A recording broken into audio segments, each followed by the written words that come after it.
Bismillahirrahmanirrahim. Assalamualaikum warahmatullahi ta'ala wabarakatuh. Alhamdulillah Rabbil alamin. Wa bihi nasta'in wa ala umuri dunya waddin. Wassalatu wassalamu ala Sayyidina Muhammadin wa ala alihi wa sahbihi ajma'in. Amma ba'du. Segala puji syukur kita kepada Allah Subhanahu wa ta'ala yang telah memberikan nikmat kepada kita semua, nikmat iman, nikmat Islam, serta nikmat ketakwaan yang Allah berikan kepada kita untuk bertakwa kepadanya. Allah berfirman di dalam Al-Quran, wasari'u ila magfiratin min rabbikum wa jannatin arduha as-samawati wal ardu iddat lil muttaqin. Dan bersegeralah kamu mencari ampunan dari Tuhanmu dan mendapatkan syurga yang luasnya seluas langit dan bumi yang disediakan bagi orang-orang yang bertakwa. Siapa dari mereka yang dimaksud sebagai orang-orang yang bertakwa? Ada 5 kategori yang dimaksud daripada orang-orang yang bertakwa yang Allah sebutkan di dalam Al-Qur'annya. Yang pertama, walladzina yunfikuna fis sarra wad dharra, yaitu orang-orang yang menginfakkan hartanya, harta yang diberikan oleh Allah Subhanahu wa ta'ala, dan menginfakkannya fis sarra wad dharra, pada waktu dia sedang lapang ataupun dia sedang sulit.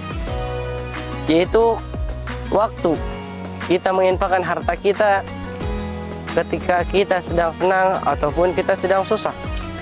Yakni ketika kita menginfakkan harta kita pada saat kita sedang senang, maka itu mudah sekali untuk kita menginfakkannya.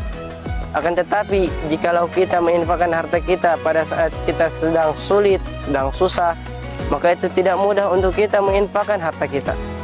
Kemudian kategori yang selanjutnya, wal kazimina al-ghaiz, yaitu orang-orang yang bisa menahan amarahnya.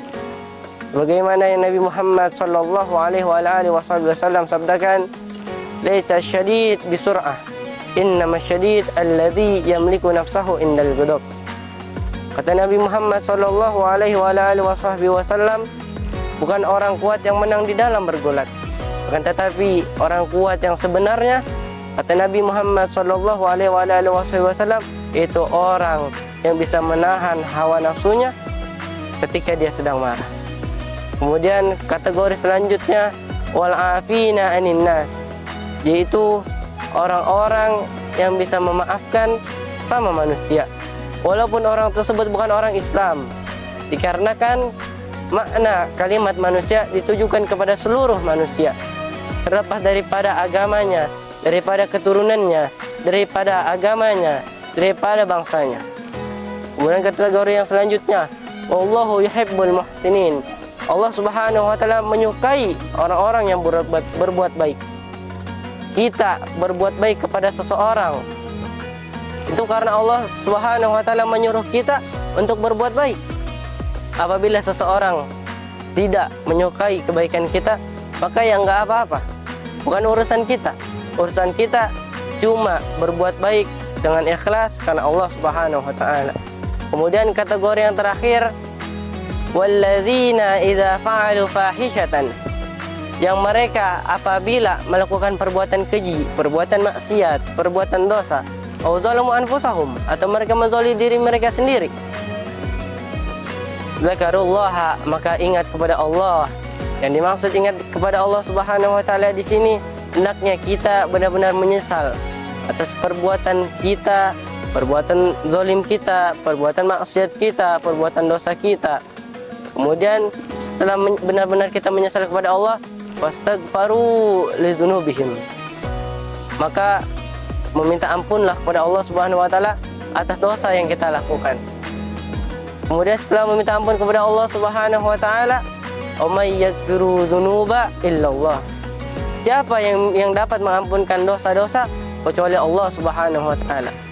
Jawabannya, tidak ada seorang pun yang bisa mengampunkan dosanya seorang hamba kecuali Allah Subhanahu wa ta'ala. Dan syarat orang yang meminta ampun kepada Allah Subhanahu wa ta'ala agar bisa mendapatkan ampunan darinya, walam yusirru ala ma fa'alu wa hum ya'lamun, yaitu mereka tidak meneruskan di dalam dosanya sementara mereka mengetahui. Yakni yang dimaksud di sini, ketika kita ingin berbuat kepada Allah Subhanahu wa ta'ala, kita kita berazam untuk tidak melakukan dosa itu lagi, maka itulah yang dinamakan tobat yang mendapat ampunan dari Allah Subhanahu wa taala. Maka dari itu, semoga Allah jadikan kita termasuk daripada golongan orang-orang yang bertakwa. Wabillahi taufiq wal hidayah. Assalamualaikum warahmatullahi taala wabarakatuh.